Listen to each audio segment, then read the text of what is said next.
Hello aspirants, I hope आप सभी बहुत अच्छे होंगे एंड उससे भी ज़्यादा अच्छी आपकी नीट प्रिपरेशन जर्नी होने वाली है। तो हम बात कर लेते हैं पहले कल की क्लास के बारे में। कल हमारी फर्स्ट क्लास थी और फर्स्ट क्लास में थोड़ा सा आई गेस वॉइस का इशू था, तो उस इनकन्वीनियंस के लिए सॉरी। एंड आज हम वही क्लास कंटिन्यू करने वाले हैं।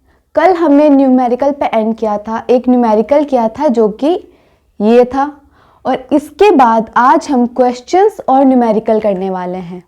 ठीक है, तो पहला क्वेश्चन है जो कि नीट 2019 में भी आ चुका है। तो ये क्वेश्चन क्या है? ये क्वेश्चन है कि अल्फा पार्टिकल, जो अल्फा कण है वो कंसिस्ट करता है, अर्थात अल्फा पार्टिकल किन और पार्टिकल से मिलकर बनता है।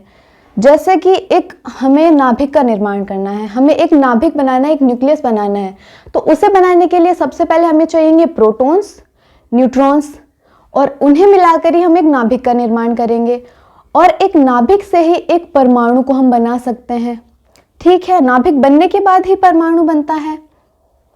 इसके बाद हम इस क्वेश्चन को सॉल्व करते हैं। ठीक है, सबसे पहले हम लिख लेते हैं कि जो अल्फा पार्टिकल है, अल्फा पार्टिकल होता क्या है? तो अल्फा पार्टिकल होता है हीलियम का नाभिक। जब मैं ये लाइन बोल रही हूं तो आपको एकदम अच्छे से नोट करना है कि ये क्या है, हीलियम का नाभिक। हीलियम का नाभिक। अब हीलियम है, हीलियम को हम कैसे प्रदर्शित करते हैं? 2He4 से।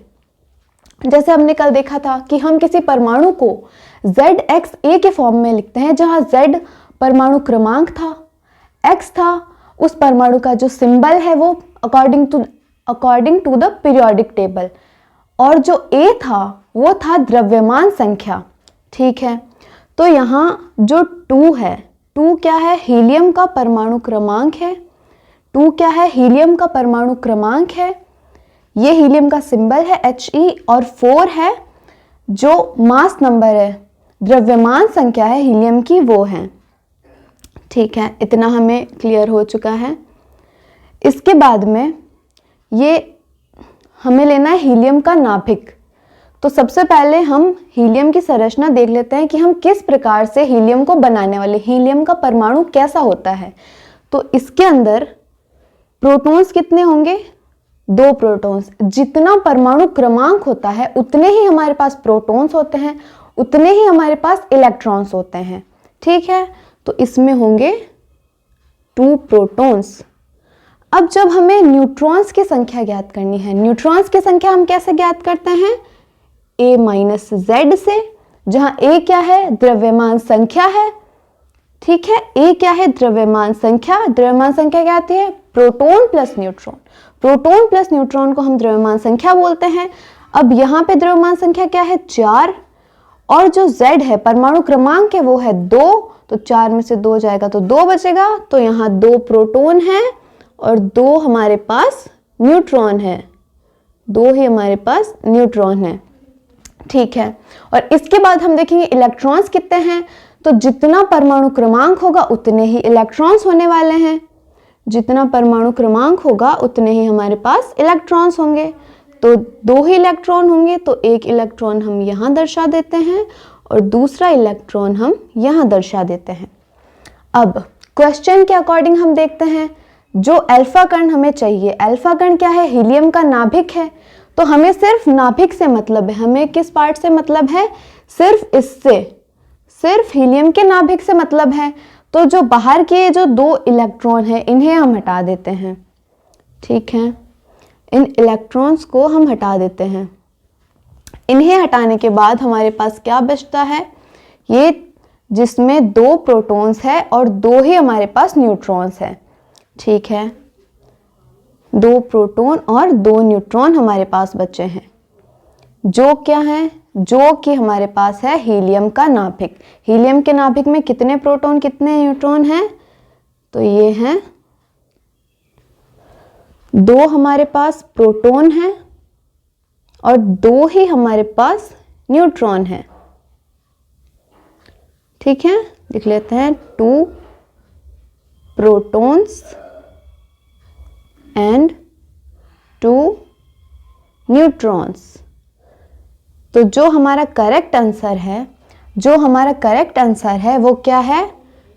2p एंड 2n, 2 प्रोटॉन और 2 न्यूट्रॉन होंगे। इसका आंसर क्लियर हो चुका है हमें। इसके जगह हम एक और एग्जांपल समझते हैं, जैसे ड्यूट्रॉन। ड्यूट्रॉन क्या होता है? 1h2, जहां 1 परमाणु क्रमांक है। H क्या है? H सिंबल है। सिंबल किसका? हाइड्रोजन का। और 2 यहाँ द्रव्यमान संख्या है। तो हमें यहाँ प्रोटोनों की संख्या देखनी है, तो जितनी द्रव्यमान संख्या होगी उतने ही प्रोटॉन होंगे, तो 1 प्रोटॉन है। और न्यूट्रॉनों की संख्या कैसे देखते हैं? A माइनस Z से। A यहाँ क्या है? 2 और Z क्या है हमारे पास? 1, तो 2 माइनस 1 बराबर 1। तो हमारे पास 1 प्रोटॉन होगा और 1 ही हमारे पास न्यूट्रॉन होगा फॉर ड्यूट्रॉन। ड्यूट्रॉन क्या है? 1h2। ठीक है, इसके बाद हम बात करते हैं नेक्स्ट क्वेश्चन की। तो नेक्स्ट क्वेश्चन हमारे पास है कि दो नाभिकों की द्रव्यमान संख्या को हम कैसे डिनोट करते हैं? ए से निरूपित करते हैं द्रव्यमान संख्या को। उनके अनुपात है 1:3। 1:3 है इनके द्रव्यमान संख्याओं का अनुपात, और इन नाभिकों के नाभिकीय घनत्व का अनुपात हमें ज्ञात करना है। ठीक है, तो हम इसका आंसर लिखते हैं कि जो द्रव्यमान संख्या है, हम 2 द्रव्यमान संख्या ऐड करते क्योंकि हमें दे नहीं रखी है, तो हम मानते हैं कि A1 तथा A2 2 द्रव्यमान संख्याएं हैं। ठीक है, जिनके अनुपात कितने हैं? 1:3, 1:3 के रूप में है। अब हमें फाइंड क्या करना है? हमें घनत्व फाइंड करना है। घनत्व किसका? ये जो द्रव्यमान संख्याएं दी गई है, जिन नाभिकों की द्रव्यमान संख्याएं दी गई है, उन्हीं नाभिकों का हमें नाभिकीय घनत्व अर्थात रो ज्ञात करना है। रो हमें यहाँ ज्ञात करना है। अब हम ये जानते हैं कि रो एक कांस्टेंट वैल्यू है। जो नाभिक का नाभिकीय घनत्व होता है वो एक कांस्टेंट वैल्यू है, वो एक नियत राशि है जिसकी वैल्यू होती है 10⁻17 kilogram upon metre cube. 10⁻17 kilogram upon metre cube. तो ये तो कांस्टेंट हुआ, ये एक कांस्टेंट है, तो क्या ये चेंज होगा? A1 और A2 अलग है। A1 यहाँ 1 है, A2 यहाँ 3 है, पर क्या इनके अनुसार रो चेंज होगा? नहीं चेंज होगा। चाहे हम एक बार के लिए मान भी लेते हैं कि रो1 और रो2 अलग अलग हैं, माना हमने कि रो1 और रो2 अलग अलग हैं, पर हम जानते हैं नाभिकीय घनत्व की वैल्यू तो कांस्टेंट ही रहने वाली है। कांस्टेंट क्या रहने वाली है? 10⁻17, और ये भी रहने वाली है 10⁻17। तो जब दोनों को कट करेंगे तो हमारे पास वैल्यू आएगी 1/1। 1/1 को हम लिख सकते हैं 1:1। 1:1 हमारे पास जब वैल्यू आई तो हमारे पास यहाँ ऑप्शन भी है, ऑप्शन बी 1:1, 1:1। क्यों आई? क्योंकि जो रो है उसकी वैल्यू हमारे पास 10⁻17 किलोग्राम अपॉन मीटर क्यूब है, जो चेंज नहीं होने वाली है। ठीक है, इसके बाद हम नेक्स्ट क्वेश्चन की बात करते हैं। ये आई गेस ये आपको बहुत अच्छे से समझ आया होगा। रो कांस्टेंट है, ये चेंज नहीं होने वाला A1 A2 के अकॉर्डिंग। इस वजह से एंड हम यहाँ एक लाइन भी लिख लेते हैं साथ में, बिकॉज वी नो, क्योंकि हम जानते हैं कि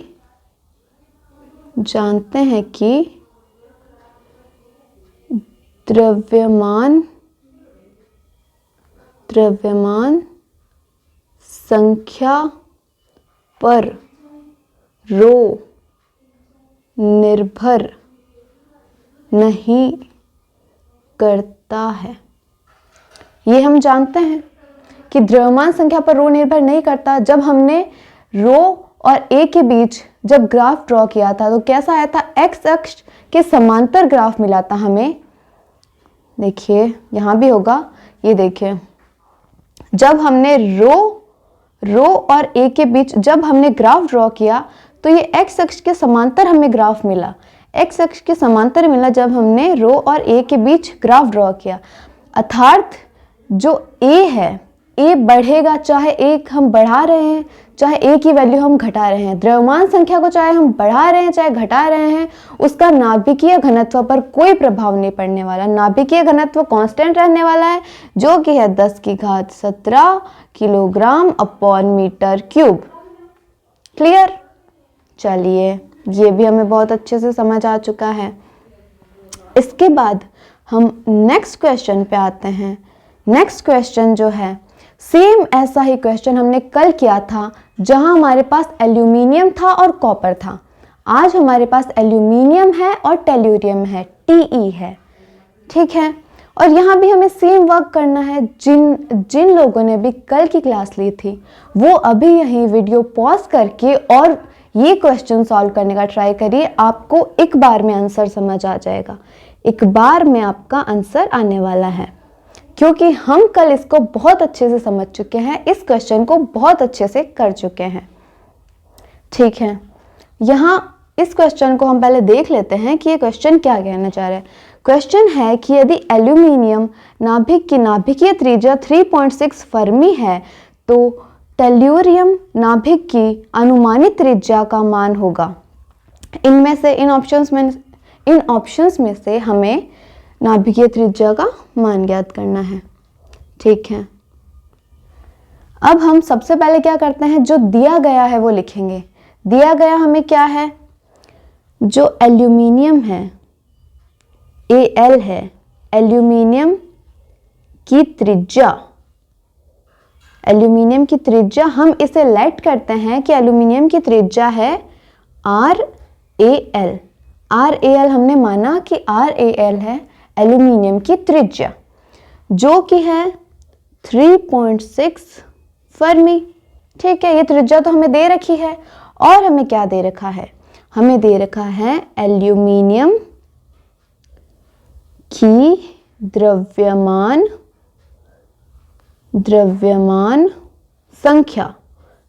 संख्या जो कि है 27। उसके अलावा हमें टेल्यूरियम की भी द्रव्यमान संख्या दे रखी है और इस 27 को इसके साथ हम लेट भी कर लेते हैं कि let AAL equal to aluminium की जो द्रव्यमान संख्या वो है। उसके बाद हम टेल्यूरियम की Te की द्रव्यमान संख्या लिखते हैं जो है 125 और इससे भी हम लेट करते हैं ATE। ठीक है, इसके बाद में हमें फाइंड क्या करना है, हमें टेल्यूरियम की त्रिज्या ज्ञात करनी है। जो Te है उसकी हमें त्रिज्या ज्ञात करनी है, तो त्रिज्या हम ज्ञात करेंगे। तो जो फाइंड करना है वो भी लिख लेते हैं कि टेल्यूरियम की त्रिज्या कितनी है ये हमें फाइंड करनी है। तो कल हमने एक फॉर्मूला पढ़ा था कि जो R है, जो त्रिज्या है, वो प्रोपोर्शनल होगी A पे पावर 1/3 के।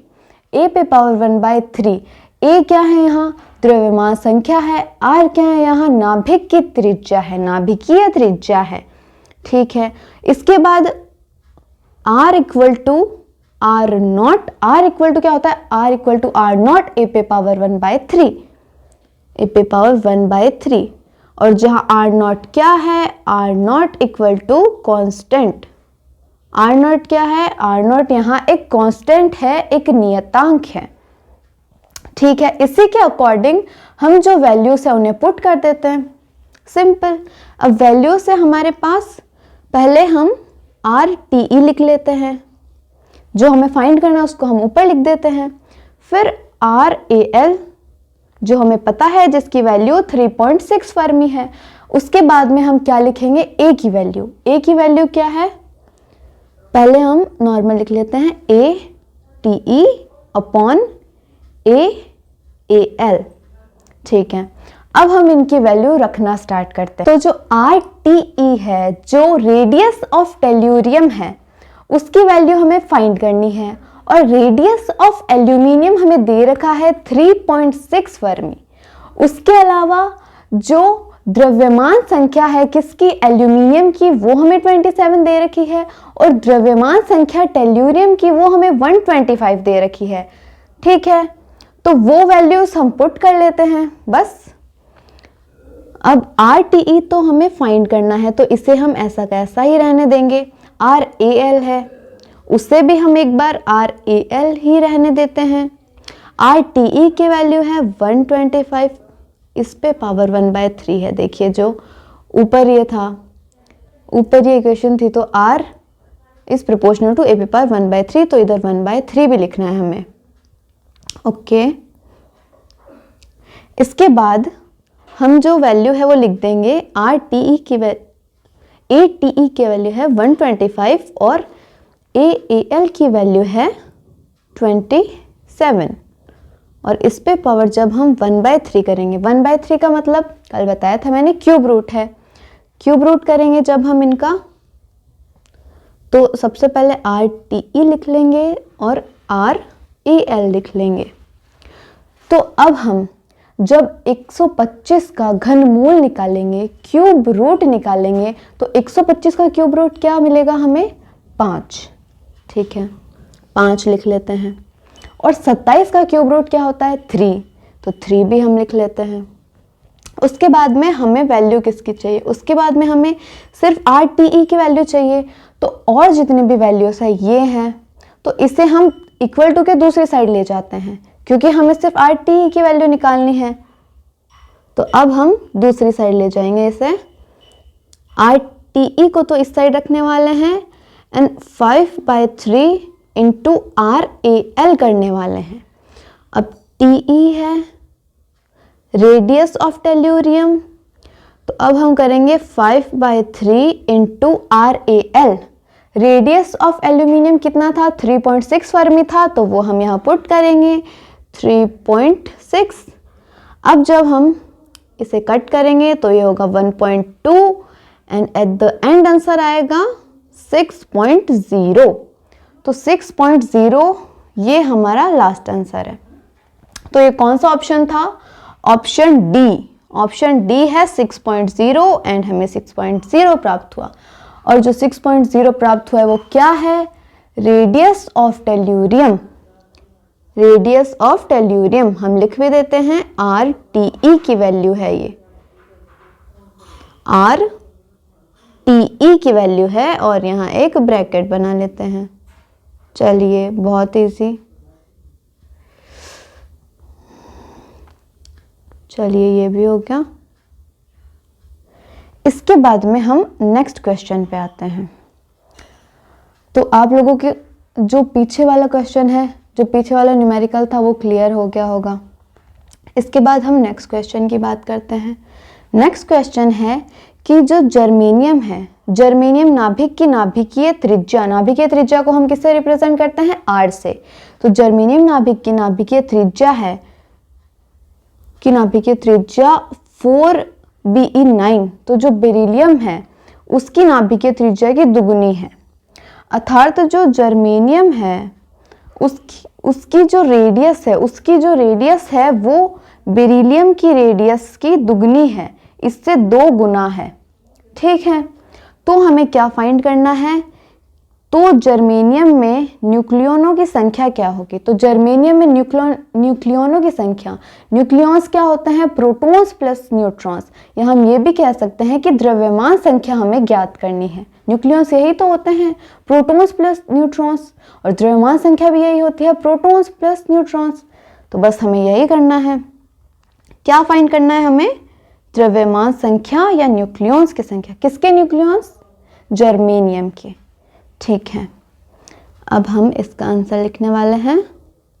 तो सबसे पहले हमें लेट करना पड़ेगा, हमें मानना पड़ेगा, क्योंकि हमें रेडियस नहीं दे रखी है, और इसमें हमें सबसे इंपॉर्टेंट रेडियस से काम में आने वाली है। Radius is proportional to A पे पावर 1/3।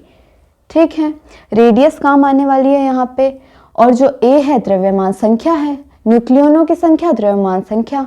ठीक है, इसके बाद हम देखते हैं कि जो जर्मेनियम नाभिक की त्रिज्या दुगनी है, बेरिलियम की दुगनी है, 2 गुना है, तो हम अब इन 2r की वैल्यू लेट करते हैं, क्योंकि हमें दे नहीं रखी है तो 2r की वैल्यू हम मानेंगे।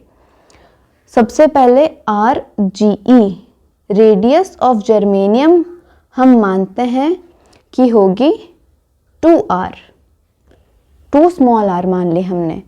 फिर रेडियस ऑफ बेरिलियम ये हमने मानी कि r है, तो रेडियस ऑफ जर्मेनियम हमने 2r मानी और रेडियस ऑफ बेरिलियम हमने मानी r।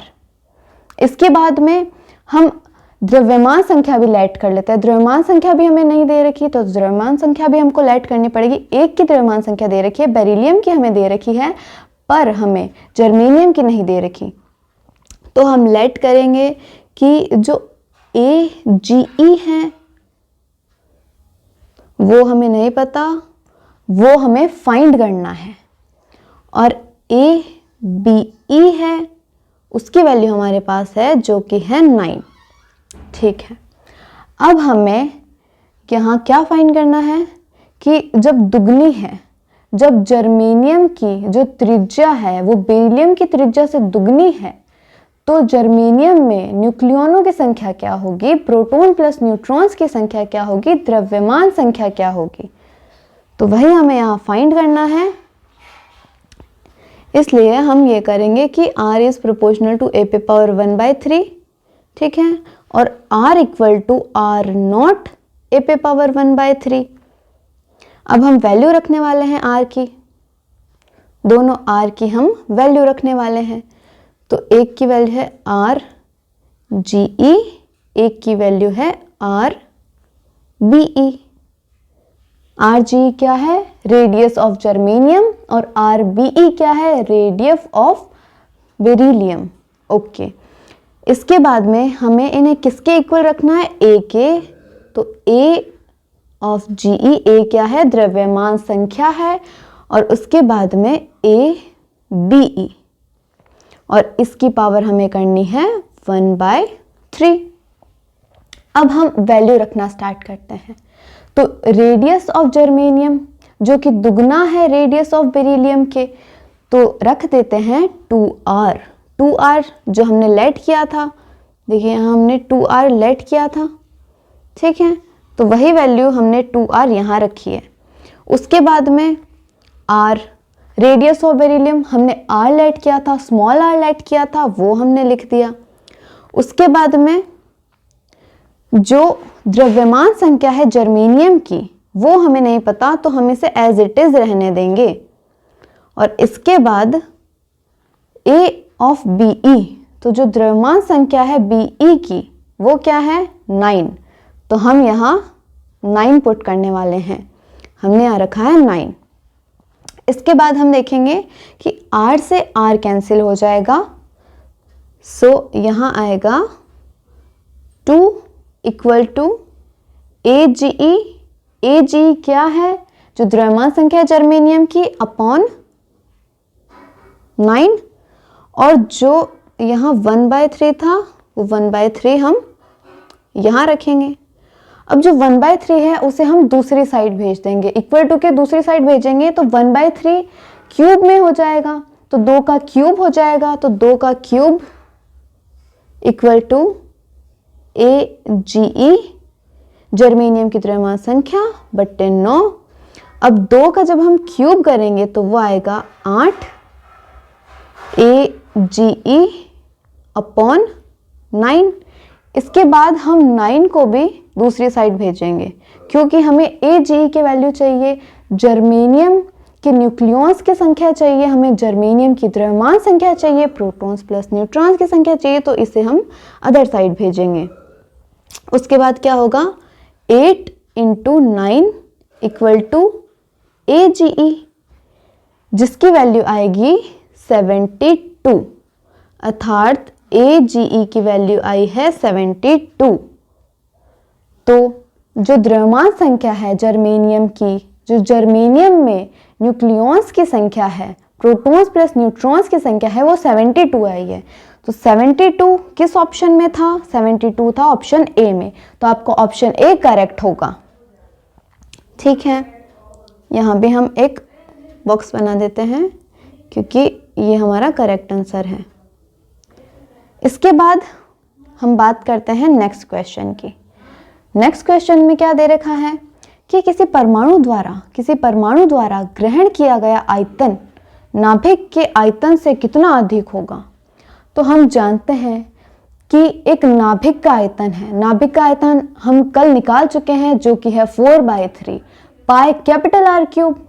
ठीक है, उसके बाद परमाणु का भी सेम आयतन होगा, परमाणु भी एक गोला है तो उसका भी आयतन 4/3 पाई आर क्यूब होगा। ठीक है, तो पहले लिख लेते हैं कि जो आयतन है, किसका आयतन लिखेंगे? पहले हम लिखेंगे परमाणु का। पहले हम परमाणु का आयतन क्यों लिख रहे हैं? क्योंकि परमाणु बड़ा है, परमाणु का आयतन भी अधिक होगा, परमाणु की त्रिज्या भी अधिक होगी, इसलिए पहले हम परमाणु के बारे में लिखेंगे, परमाणु का आयतन लिखेंगे। परमाणु का आयतन बट्टे नाभिक का आयतन,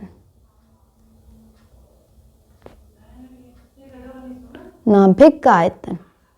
अब इन्हें हम लेट करते हैं कि जो परमाणु का आयतन है उसे हम V, और परमाणु को हम एटम बोलते हैं तो VATOM एटम लिखेंगे, और जो नाभिक का है उसे हम V और NU से लिख लेंगे। ठीक है, NU अर्थात आप न्यूक्लियस समझ जाइएगा, और एटम का सिर्फ हम AT लिखेंगे। तो VAT से आप समझ जाइएगा एटम है, और ये VNU, NU क्या है? न्यूक्लियस, नाभिक। ठीक है, इसके बाद में हम इनकी वैल्यू रखने वाले हैं। तो कल हमने देखा था कि जो नाभिकीय आयतन है उसकी वैल्यू क्या थी? 4/3 पाई कैपिटल आर क्यूब। तो बस वही वैल्यू हम यहाँ रखने वाले हैं।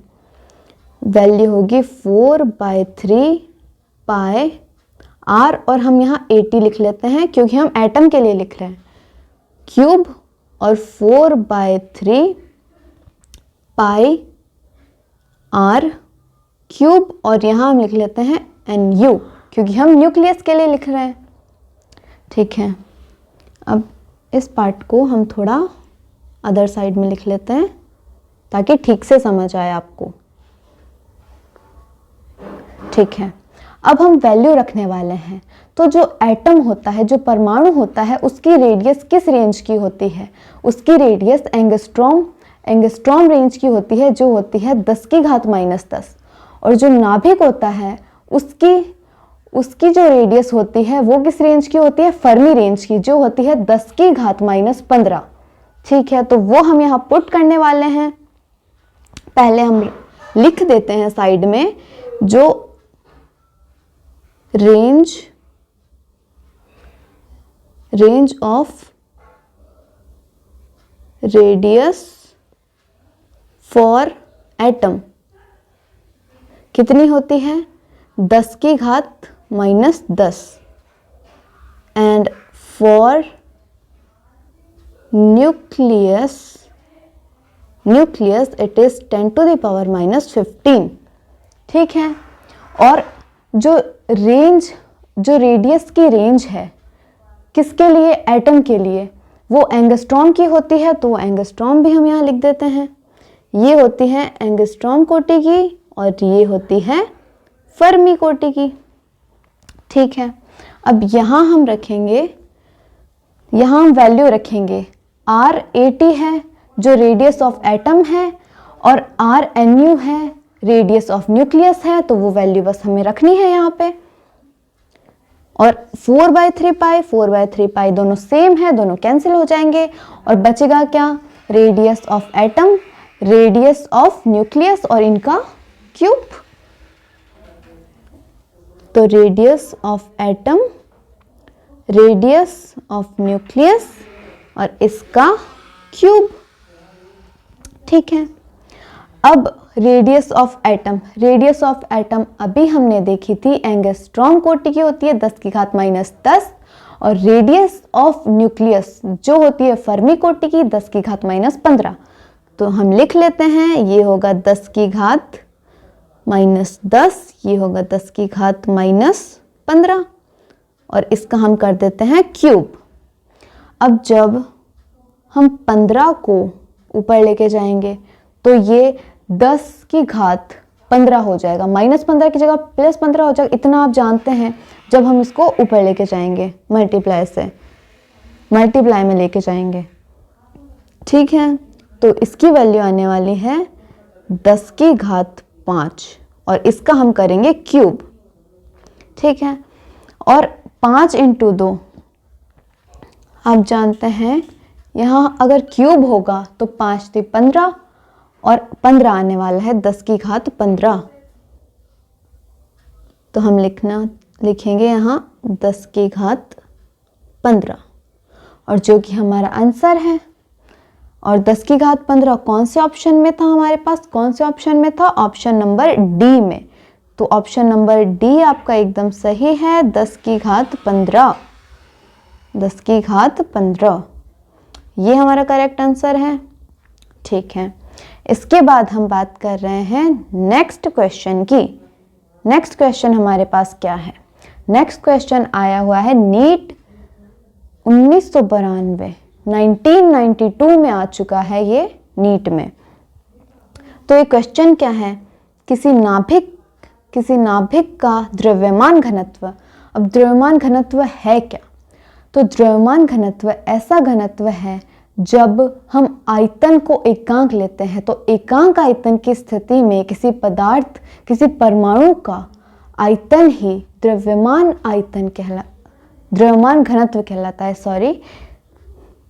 तो द्रव्यमान घनत्व क्या होगा, हम साइड में लिख लेंगे कि द्रव्यमान घनत्व क्या है। द्रव्यमान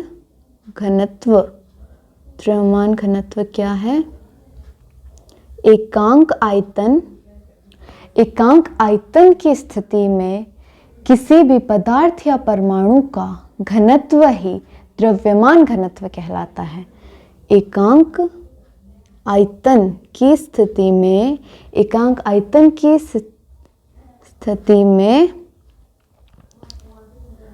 स्थिति में किसी पदार्थ या परमाणु का घनत्व ही द्रव्यमान घनत्व कहलाता है, ठीक है। आपको क्लियर हो गया होगा द्रव्यमान घनत्व क्या है। इसके बाद हम क्वेश्चन को आगे बढ़ते हैं कि किसी नाभिक का द्रव्यमान घनत्व द्रव्यमान संख्या A के अनुसार किस प्रकार परिवर्तित होगा। तो ये बात हम जानते हैं कि जो घनत्व रो होता है, रो A पर डिपेंड नहीं करता है। क्यों, क्योंकि रो की वैल्यू कांस्टेंट होती है। रो की वैल्यू अब आपको याद हो जानी चाहिए, हमने 2-3 क्वेश्चन किए हैं, उससे पहले हमने नाभिकीय घनत्व का भी टॉपिक पढ़ा है जिसमें रो की वैल्यू थी 10⁻17 किलोग्राम/मीटर क्यूब, ठीक है। तो वो क्या था, वो एक कांस्टेंट था। द्रव्यमान घनत्व में घनत्व कांस्टेंट है, तो वो भी द्रव्यमान संख्या A के अनुसार चेंज नहीं होने वाला। अब जो हम आंसर लिखेंगे उसके अनुसार हम लिखेंगे कि रो समानुपाती A पर ये चेंज नहीं होने वाला। रो क्यों चेंज नहीं होने वाला, रो कांस्टेंट है। रो कांस्टेंट है जिसकी वैल्यू है 10⁻17 किलोग्राम/मीटर क्यूब। तो ये चेंज नहीं होने वाला। इसे हम एक ग्राफ की हेल्प से समझते हैं, हम एक ग्राफ बनाते हैं, उसकी हेल्प से हम समझेंगे, ठीक है। हमने बना लिया है ग्राफ, और ग्राफ में भी यहाँ हम रो को प्रदर्शित करते हैं। y एक्सिस पे रो होगा, रो क्या है, द्रव्यमान घनत्व है। और x एक्सिस पे हम लिखेंगे A क्या है, द्रव्यमान संख्या है A, ठीक है। इसके बाद हम ग्राफ बनाएंगे। तो ग्राफ किस प्रकार से आएगा? ग्राफ एक सीधी रेखा होगी जो एक्स अक्ष के समांतर होगी। एक्स अक्ष के समांतर क्यों होगी? क्योंकि इसकी वैल्यू कांस्टेंट है। अब हम a की जो भी वैल्यू रखें, द्रव्यमान संख्या की हम जो भी वैल्यू रखें, चाहे वो 1 है, 2 है, 100 है या 1000, जो भी हम वैल्यू रखें, पर रो की वैल्यू क्या चेंज होगी? बिल्कुल नहीं। क्यों? क्योंकि रो की वैल्यू है 10 की घात 17 किलोग्राम अपन मीटर क्यूब। तो अब आप कोई भी वैल्यू रखें a की जगह, बट वैल्यू चेंज नहीं होने वाली, रो की वैल्यू चेंज नहीं होने वाली, जो सेम ही रहने वाली है। तो हम ऐसा ग्राफ बनाएंगे। ये ग्राफ हमने एक्स अक्ष के समांतर बनाया है। ये ग्राफ हमने एक्स अक्ष के समांतर बनाया। क्यों बनाया है? क्योंकि इसकी वैल्यू कांस्टेंट रहने वाली है, कांस्टेंट ये रहने वाली है, ठीक है। और ये वैल्यू भी हमें कैसे मिली थी? जब हमने एमपी क्या था? p प्लस एन का द्रव्यमान था इंटू द्रव्यमान संख्या थी, ठीक है, एमपी था। और इसके बाद में v नॉट था। v नॉट क्या था? जब हमने v प्रोपोर्शनल टू a किया था तो v equal to v naught a आया था। तो v नॉट क्या था? यहाँ एक स्थिरांक था। तो mp के बारे में हम समझ चुके हैं। mp क्या था? p प्लस n के द्रव्यमानों का योग था, ठीक है। जो प्रोटॉन का द्रव्यमान था, न्यूट्रॉन का द्रव्यमान था, दोनों को जब हमने ऐड किया तो हमें mp मिला, एक कांस्टेंट मिला जिसे हमने mp लिखा। और v नॉट क्या है? v नॉट जब हमने किया था v is proportional to a, तो v equal to v naught a आया था। तो v नॉट यहाँ क्या था? एक नियतांक था, एक स्थिरांक था, एक कांस्टेंट था। तो जब दोनों का हमने डिवाइड किया तो हमें ये वैल्यू प्राप्त हुई 10 की घात 17 किलोग्राम अपॉन मीटर क्यूब। और जो कांस्टेंट रहने वाली है, इस वजह से ये ग्राफ बना है, ठीक है। इसके बाद हम आते हैं नेक्स्ट न्यूमेरिकल पे, नेक्स्ट क्वेश्चन पे, ठीक है। नेक्स्ट क्वेश्चन क्या है? सबसे पहले हम क्वेश्चन पढ़ लेते हैं। क्वेश्चन क्या है? तो एल्यूमिनियम 27 तथा टेल्यूरियम 125 के नाभिकों की त्रिज्याओं का अनुपात ज्ञात करना है। अभी थोड़ी देर पहले ही हमने इसकी त्रिज्या ज्ञात की है, ठीक है। यहाँ हमें क्या करना है? इनकी त्रिज्याओं का अनुपात ज्ञात करना है। किसकी? एल्यूमिनियम और टेल्यूरियम, इनकी त्रिज्याओं का। तो RAL अभी हमने लेट किया था और RTE, इन त्रिज्याओं का अनुपात हमें ज्ञात करना है। त्रिज्याओं का अनुपात क्या है? तो सबसे पहले जो दिया गया है वो लिख लेते हैं। पहले हम लेट कर लेते हैं कि जो त्रिज्या है एल्यूमिनियम की वो कितनी है और त्रिज्या है टेल्यूरियम की वो कितनी है, वो हम लेट कर लेते हैं। तो माना एल्यूमिनियम की नाभिकीय त्रिज्या हमने लेट की RAL। RAL क्या है? Radius of aluminium. इसके बाद हम लिखेंगे TE, टेल्यूरियम की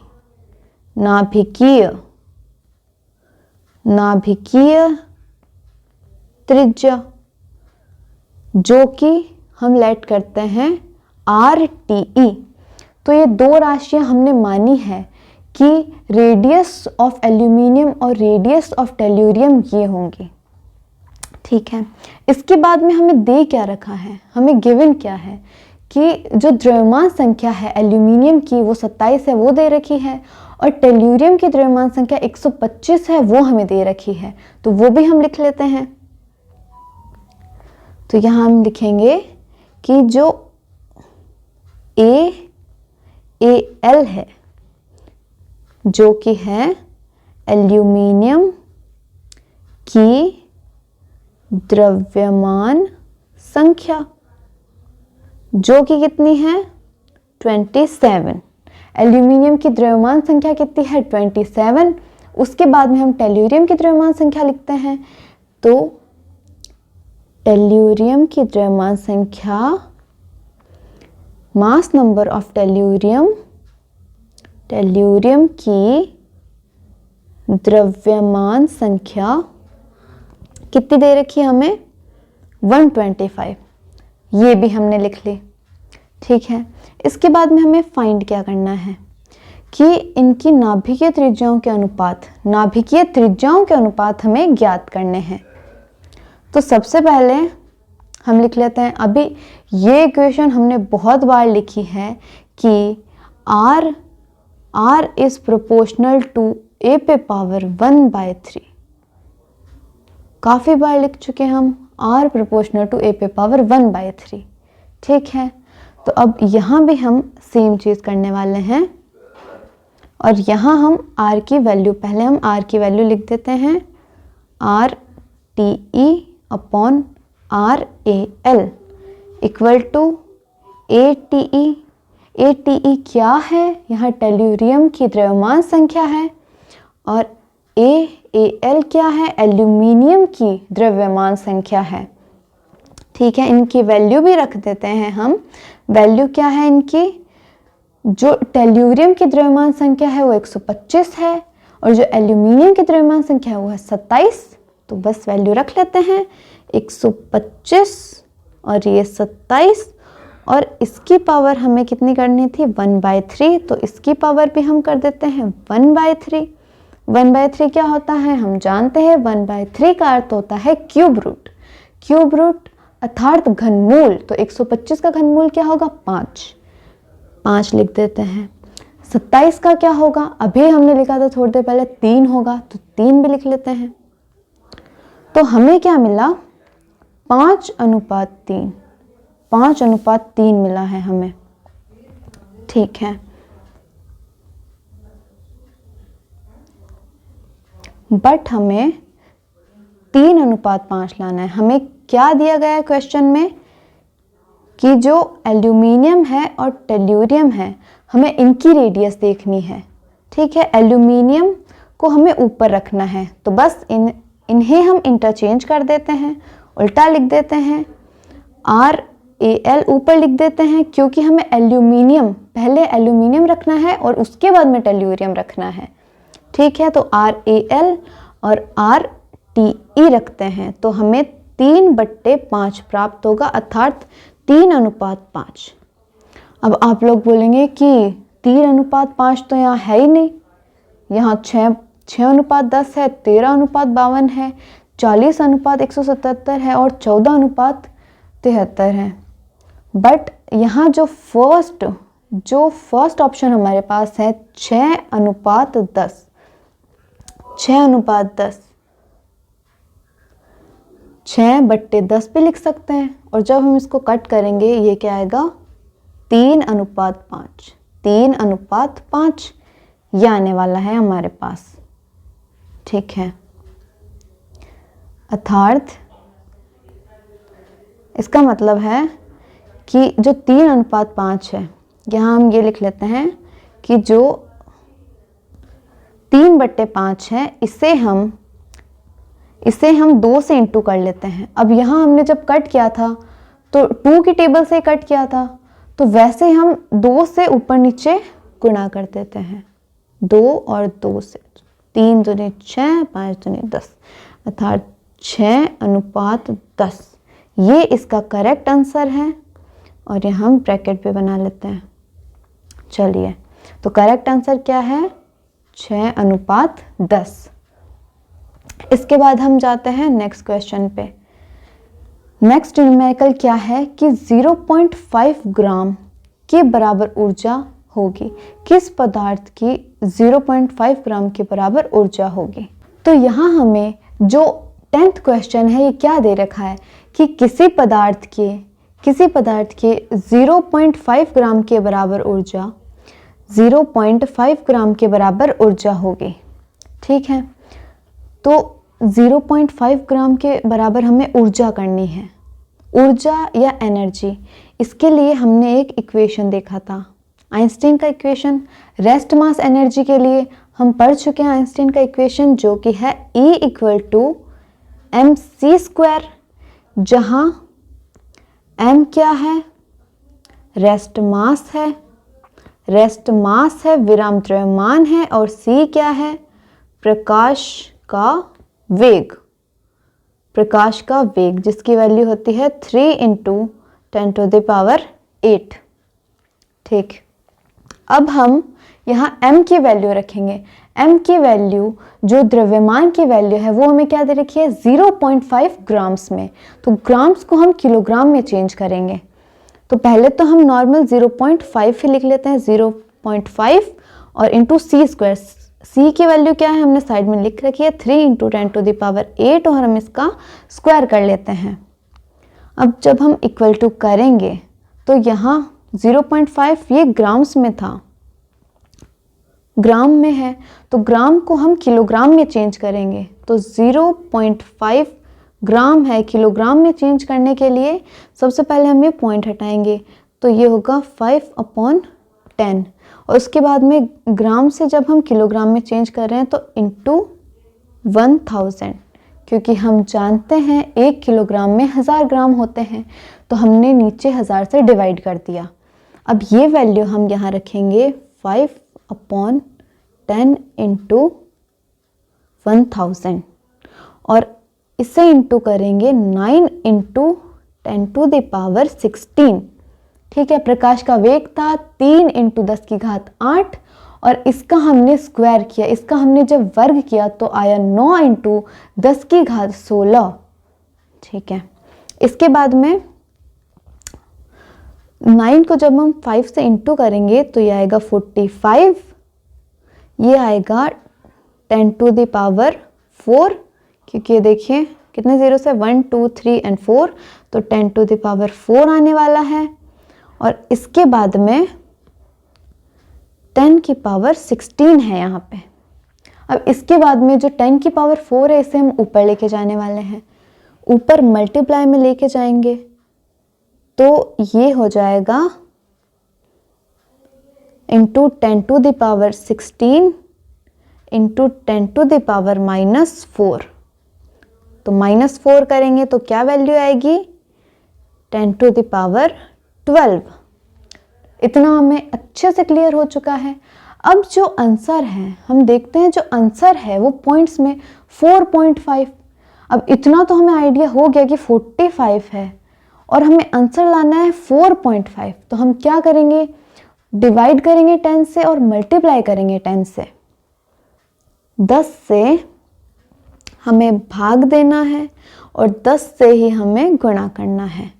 ठीक है, तो क्या आंसर आएगा 4.5 और इसके बाद 10⁻13 और ये हमारे पास कौन सा ऑप्शन था 4.5 × 10⁻13, ये था हमारे पास ऑप्शन बी। ऑप्शन बी क्या था 4.5 × 10⁻13, जो कि हमारा करेक्ट आंसर है। तो यहाँ पे हम एक ब्रैकेट बना लेते हैं। ठीक है, आई होप ये भी आपको अच्छे से समझ आया होगा। इसके बाद हम बात करते हैं न्यूक्लियर फोर्सेस या नाभिकीय बलों के बारे में। नाभिकीय बल क्या है? ठीक है, तो नाभिकीय बलों की जो प्रकृति होती है वो किस प्रकार की होती है, हम नाभिकीय बलों के बारे में एकदम डिटेल से स्टडी करेंगे। नाभिकीय बल क्या होते हैं, इनकी प्रकृति कैसी होती है, इनकी रेंज कितनी होती है, वो सब हम लिखने वाले हैं, वो सब हम स्टडी करने वाले हैं। ठीक है, तो चलिए स्टार्ट करते हैं फिर। तो जो नाभिकीय बल है, नाभिकीय बल है वो प्रबलतम बल है, स्ट्रॉन्गेस्ट फोर्स है, प्रबलतम बल है।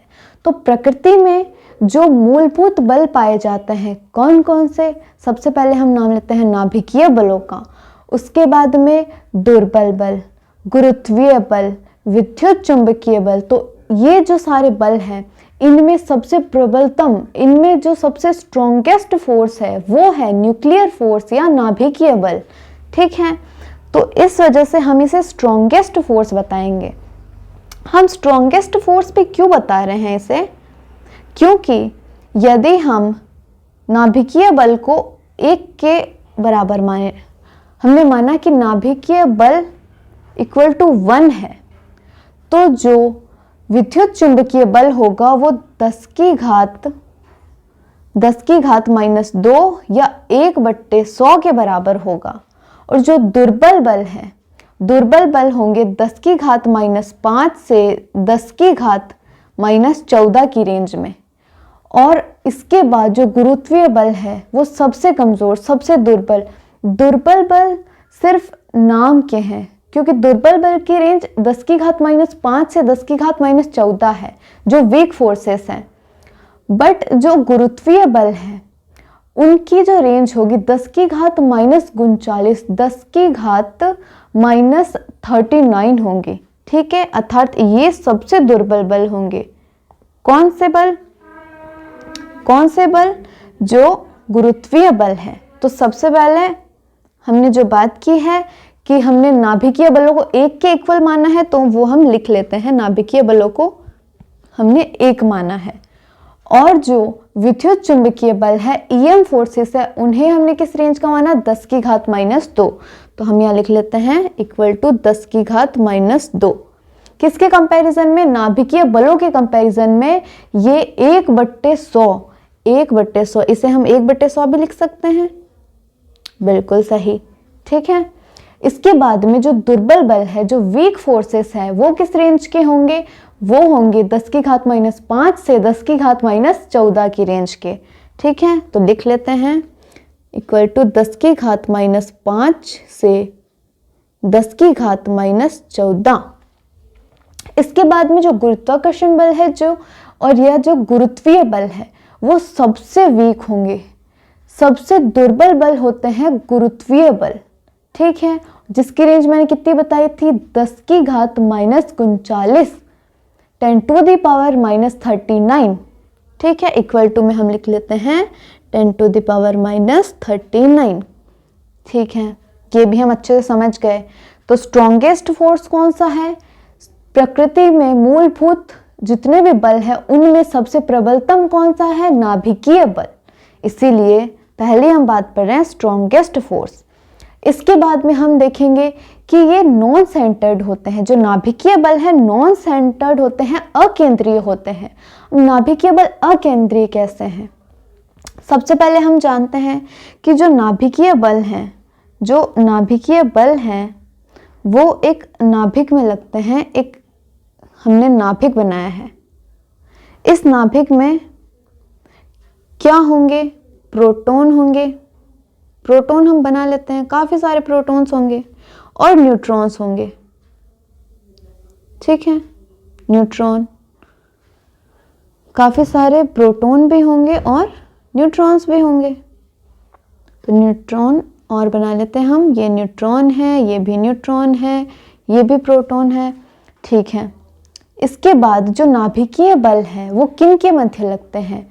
नाभिकीय बल प्रोटॉन प्रोटॉन के बीच, न्यूट्रॉन न्यूट्रॉन के बीच, प्रोटॉन न्यूट्रॉन के बीच और न्यूट्रॉन प्रोटॉन के बीच लगते हैं। अब आप कहेंगे कि जो न्यूट्रॉन है वो तो न्यूट्रल है, न्यूट्रॉन तो आवेश रहित है, चार्ज लेस है, तो फिर इसके ऊपर नाभिकीय बल कैसे लग रहे हैं? तो नाभिकीय बल हैं वो आवेश स्वतंत्र होते हैं, इनमें आवेश सममिति पाई जाती है।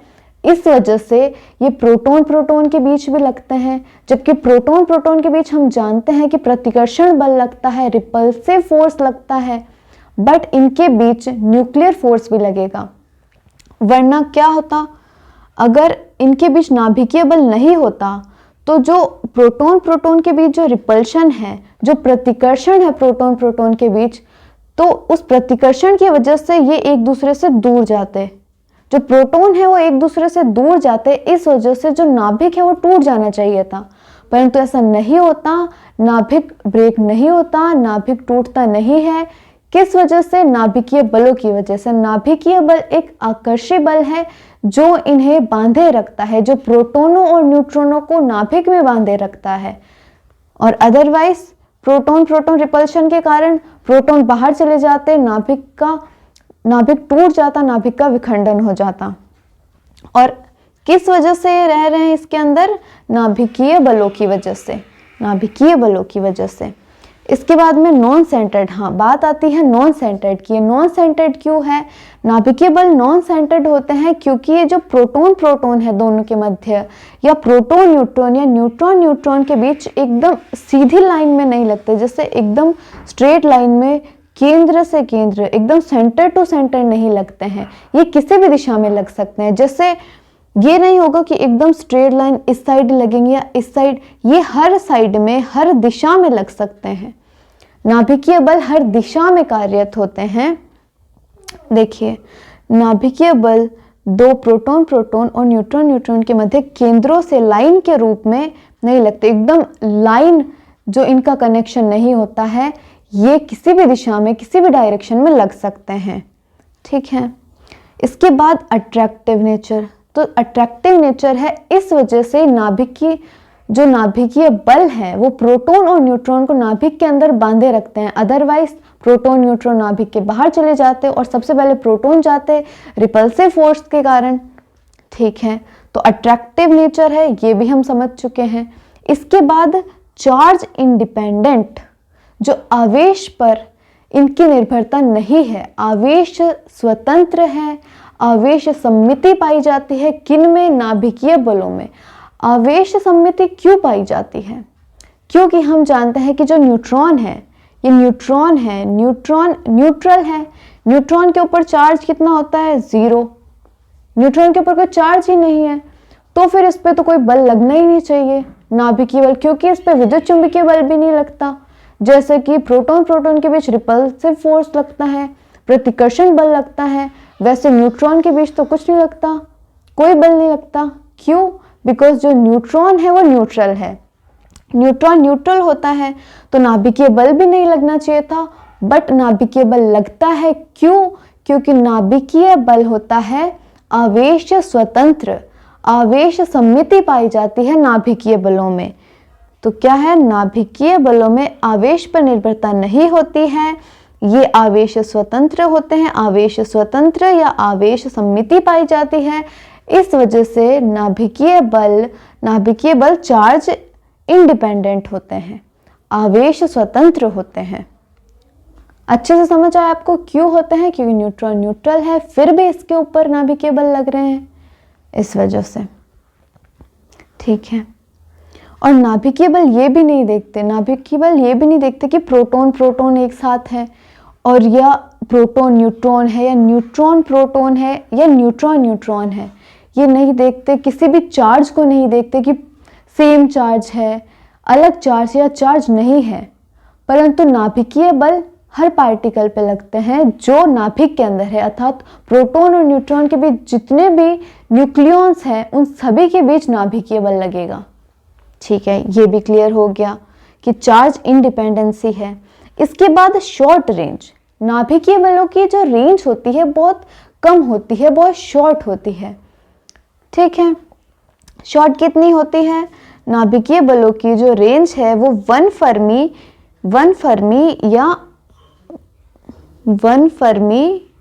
या 1.5 फर्मी रेंज की होती है। ठीक है, अर्थात जो नाभिकीय बल होंगे वो नाभिक के अंदर ही सिर्फ फर्मी रेंज में ही लगेंगे।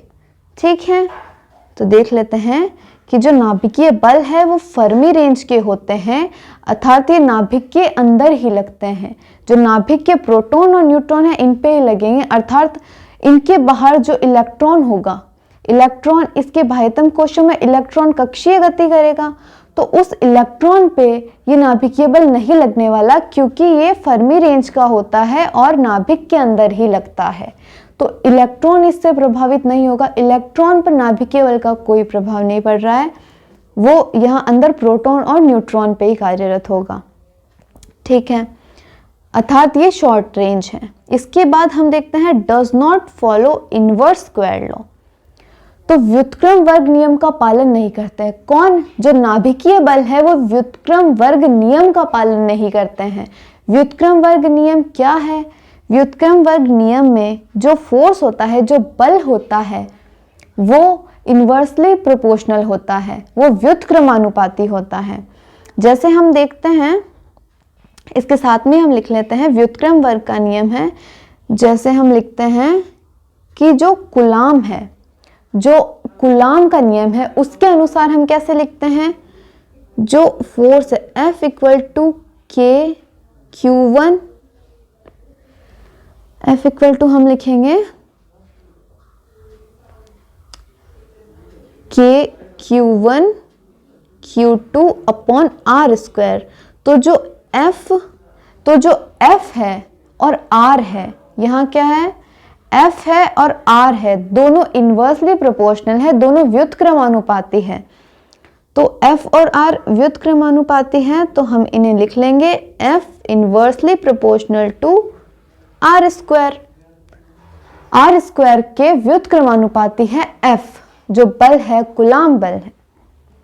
ठीक है, तो ये भी हमें अच्छे से समझ आ गया कि जो गुरुत्वीय बल है, तो व्युत्क्रम वर्ग का नियम आपको समझ आया, ये व्युत्क्रम वर्ग का नियम है। F is anti proportional to 1 upon r square, inversely proportional to 1 upon r square। ये व्युत्क्रम वर्ग का नियम, इससे हम व्युत्क्रम वर्ग का नियम समझ गए। ठीक है, इसके बाद में हम देखते हैं कि जो नाभिकीय बल है वो व्युत्क्रम वर्ग के नियम का पालन नहीं करते हैं। तो यहाँ जो F है इन्वर्सली प्रोपोर्शनल है r स्क्वायर के, तो जो नाभिकीय बल है, तो नाभिकीय बल इस प्रकार से नहीं कार्य करेंगे, ये व्युत्क्रम वर्ग के नियम का पालन नहीं करेंगे। इसके बाद हम बात करते हैं कि प्रकृति में संतृप्तता, सैचुरेशन इन नेचर।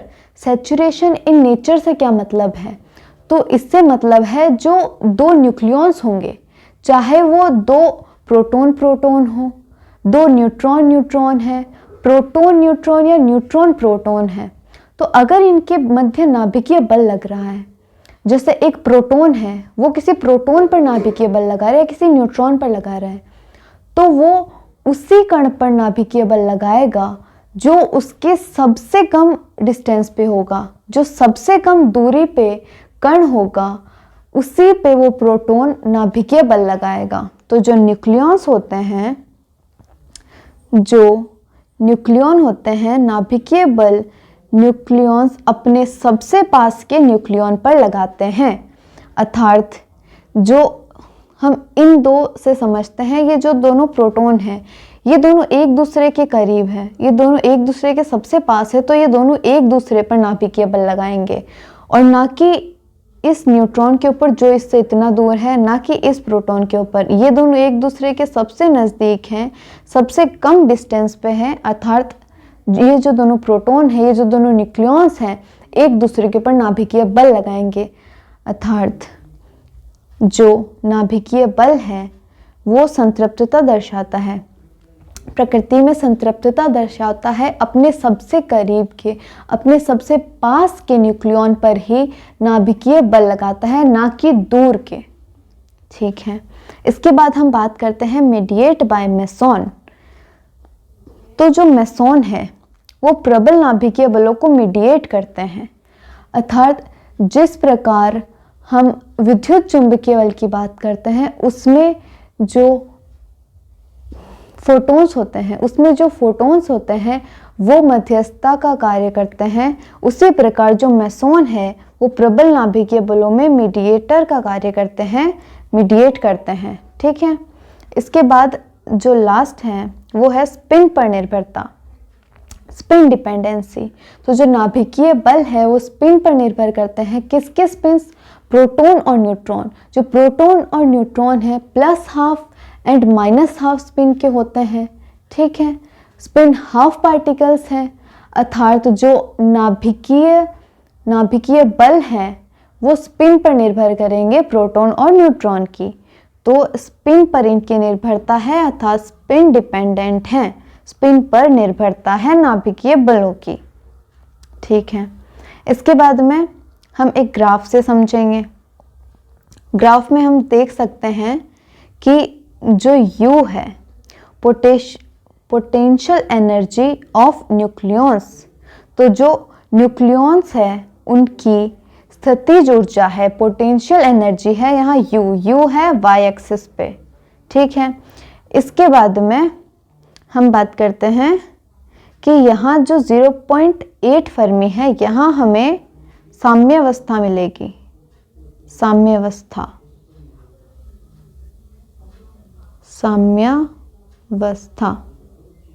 ठीक है, इसके बाद हम देखेंगे कि जो ये कर्व है, ये जो कर्व है इसे हम बोलेंगे रिपल्सिव कर्व।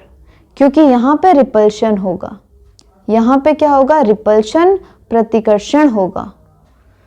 तो यहाँ हम लिख देते हैं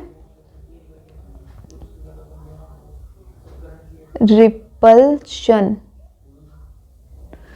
आप लोग को ये ठीक से नहीं समझ आ रहा होगा, अच्छे से लिख लेते हैं रिपल्शन। साइड में लिख लेते हैं एरो लगा के। ये जो कर्व है वो किसको दर्शा रही है, रिपल्सिव नेचर को दर्शा रही है।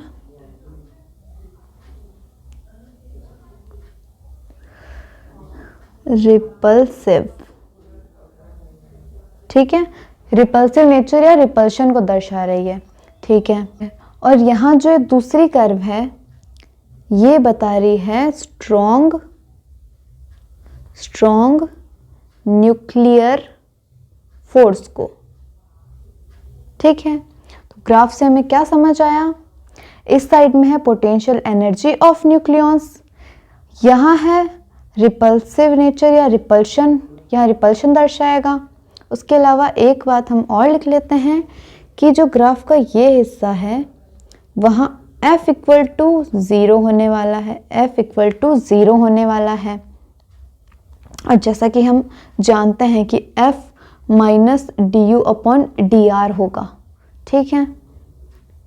और उसके अलावा जो ये कर्व है ये दर्शा रही है स्ट्रॉन्ग न्यूक्लियर फोर्स को, और यहाँ हमें बीच में साम्यावस्था मिलने वाली है, ठीक है।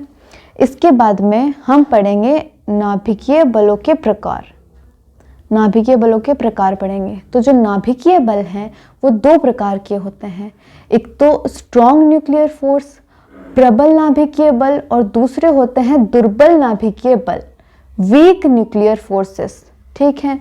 और जो प्रबल नाभिकीय बल होते हैं वो अट्रैक्टिव नेचर के होते हैं, वो आकर्षी प्रकृति के होते हैं, और जो दुर्बल नाभिकीय बल है वो प्रतिकारक या प्रतिकर्षक प्रकृति के होते हैं, ठीक है। अब हम देखेंगे कि नाभिकीय बल हैं वो दो प्रकार है, इनकी रेंज भी हम देख लेते हैं। तो इनकी रेंज 10 की घात -15 होगी। जो प्रबल नाभिकीय बल है इनकी रेंज 10 की घात -15 के अनुसार होगी, और जो दुर्बल नाभिकीय बल है इनकी रेंज होगी 10 की घात -16 मीटर की, ठीक है। और जो प्रबल नाभिकीय बल है ये अट्रैक्टिव होंगे, आकर्षक होंगे, ये मैं पहले बता चुकी हूँ। और जो दुर्बल नाभिकीय बल है ये रिपल्सिव नेचर के होंगे, प्रतिकारक या प्रतिकर्षक प्रकृति के होंगे, ठीक है। ये भी हम अच्छे से समझ चुके हैं। और इनकी रेंज भी आपको याद रखनी है कि जो प्रबल नाभिकीय बल है इनकी रेंज 10 की घात -15 है, और दुर्बल नाभिकीय बल है इनकी रेंज 10 की घात -16 है मीटर में, ठीक है। इसके बाद में हमें एक लास्ट क्वेश्चन करना है जो कि है नाभिकीय बलों की प्रकृति का। नाभिकीय बलों की प्रकृति सर्वदा आकर्षक होगी, सर्वदा प्रतिकारक होगी, आकर्षक या प्रतिकारक होगी, और सर्वदा प्रतिकर्षक होगी, ठीक है। आंसर लिखने से पहले हम एक लाइन लिखते हैं, आंसर लिखने से पहले हम एक इम्पॉर्टेंट लाइन लिखते हैं कि यदि हमसे प्रबल नाभिकीय बलों का पूछा जाए तो हम टिक करेंगे कौन से आंसर पे, कि अट्रैक्टिव नेचर का होता है, आकर्षक प्रकृति का होता है। दुर्बल के बारे में पूछे, दुर्बल नाभिकीय बल कैसे होते हैं, तो वो रिपल्सिव नेचर के होते हैं, रिपल्सिव अर्थात प्रतिकारक या प्रतिकर्षक प्रकृति के होते हैं। पर हमसे नॉर्मल पूछ लिया कि नाभिकीय बलों की प्रकृति कैसे होती है, तो नाभिकीय बलों की प्रकृति होती है अट्रैक्टिव नेचर होता है। तो लिख लेते हैं कि यदि यह पूछा जाए कि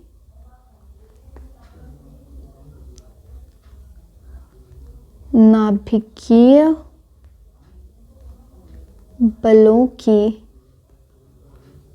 प्रकृति होती है, तो हमें क्या लिखना है, कैसी होती है, आकर्षक, मैंने स्टार्टिंग में ही बताया था कि जो न्यूक्लियर फोर्सेस है वो अट्रैक्टिव फोर्स है, इसी वजह से वो प्रोटॉन्स को नाभिक में बांधे रखते हैं, नाभिक के अंदर ही रखते हैं। ठीक है, तो नाभिकीय बलों का नेचर कैसा है? अट्रैक्टिव। ठीक है, तो हमें लिखना है अट्रैक्टिव। ठीक है, और इसके बाद एक लाइन हम और लिखते हैं कि यदि प्रबल नाभिकीय बलों के बारे में, अब यदि प्रबल नाभिकीय बलों के बारे में पूछा गया तो अभी हमने प्रबल का लिखा था कि वो अट्रैक्टिव नेचर के होते हैं, तो प्रबल नाभिकीय बलों के लिए नेचर कैसा होगा? नेचर होगा अट्रैक्टिव। अट्रैक्टिव, आकर्षक प्रकृति के। ठीक है, उसके बाद हम दुर्बल नाभिकीय बलों की बात करेंगे। दुर्बल नाभिकीय बल कैसे होते हैं? रिपल्सिव या प्रतिकारक प्रकृति के होते हैं। कि नेचर का पूछा जाए और यदि दुर्बल नाभिकीय बलों की प्रकृति का पूछ रहे हैं तो कैसे होंगे वो? रिपल्सिव, प्रतिकारक या प्रतिकर्षक। नाभिकीय बलों का नेचर पूछा जाए तो ये जो क्वेश्चन होगा वो डिपेंड करेगा कि हमसे प्रबल बल पूछ रहे हैं, प्रबल नाभिकीय बल पूछ रहे हैं, दुर्बल नाभिकीय बल पूछ रहे हैं, या हमसे केवल नाभिकीय बल पूछ रहे हैं। केवल नाभिकीय बल पूछ रहे हैं तब हम लिखेंगे अट्रैक्टिव या आकर्षक। ठीक है, अगर हमसे दुर्बल पूछ रहे हैं तो हम रिपल्सिव लिखेंगे, प्रतिकारक या प्रतिकर्षक। उसके अलावा अगर हमें प्रबल नाभिकीय बल, स्ट्रॉन्ग न्यूक्लियर फोर्सेस लिखा हुआ मिले क्वेश्चन के स्टार्टिंग में, तो हम क्या करेंगे? अट्रैक्टिव नेचर के होते हैं। ठीक है, तो यदि दुर्बल नाभिकीय बल कैसे होते हैं? रिपल्सिव नेचर के, रिपल्सिव नेचर के होते हैं। रिपल्सिव नेचर के होते हैं अर्थात प्रतिकारक या प्रतिकर्षक प्रकृति के होते हैं। ठीक है, अब इन सब लाइन से हमें क्या समझ आया? हमें क्या समझ आया कि नाभिकीय बल से हमें जो क्वेश्चन आए कि नाभिकीय बलों का नेचर कैसा होता है, नाभिकीय बलों की प्रकृति कैसी होती है, तो वो अट्रैक्टिव नेचर के होते हैं। ओनली हमारे पास आया है कि नाभिकीय बल कैसे हैं। जब हमारे पास सिर्फ क्वेश्चन आया है कि नाभिकीय बल कैसे हैं, नाभिकीय बलों की प्रकृति कैसी है, तो पहला ऑप्शन है सर्वदा आकर्षक, सर्वदा प्रतिकारक, आकर्षक या प्रतिकर्षक या सर्वदा प्रतिकारक। तो इस क्वेश्चन का आंसर आप भी जान चुके कि सर्वदा आकर्षक ऑप्शन ए सही है। ऑप्शन ए क्या है? ऑप्शन ए हमारे पास है सर्वदा आकर्षक, तो ऑप्शन ए करेक्ट है, ऑप्शन ए हमारे पास सही है। ठीक है, तो ये भी एंड होता है। तो आज हमने क्या क्या पढ़ा? आज हमने न्यूमेरिकल सॉल्व किए और उसके बाद में हमने न्यूक्लियर फोर्सेस या नाभिकीय बलों के बारे में पढ़ा। एंड आई होप आपको बहुत अच्छे से समझ आया होगा